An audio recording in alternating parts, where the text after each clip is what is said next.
আমরা এখন 300 ফিট এবং 300 ফিটের ইতিহাসের সাক্ষী হলাম। সেই মঞ্চ এসে আমরা ধরলাম, উঠলাম, সেই মঞ্চে হাত দিলাম, ইতিহাস করলাম, ইতিহাসের সাক্ষী হলাম। এই 17 বছর পরে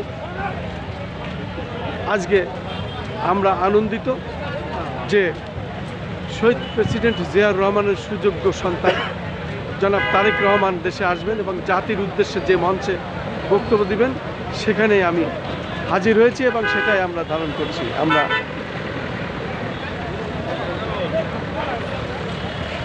সেটাই আমরা দেখে যাচ্ছি। আমরা দেখতে পাচ্ছি প্রশাসনের লোকজন এখানে আছে এবং মঞ্চটি এখন উন্মুক্ত।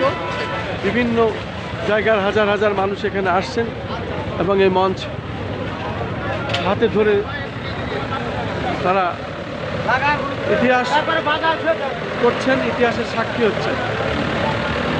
এমনই একটি অবস্থানে আমি খন্দকার মাসুদুজ্জামান এখানে এসেছি এবং সেই সব দৃশ্যগুলো আমি করছি, আমি সেটাই দেখানোর চেষ্টা করছি।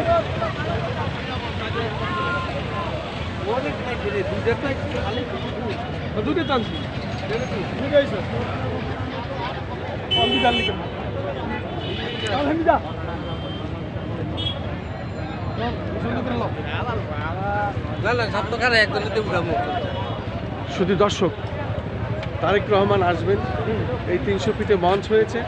এই মঞ্চে আজকে ইতিহাসের সাক্ষী হওয়ার জন্য আমরা এখানে এসেছি। তারেক রহমানের ছবি সহ বিভিন্ন ধরনের ব্যানার, পোস্টার, ফেস্টুনরা আমরা দেখেছি ঢাকার বিভিন্ন রাজপথে এবং সেখানে আমরা এইভাবে অবস্থান নিয়েছি। আমরা দেখতে পাচ্ছি এই অবস্থানটা।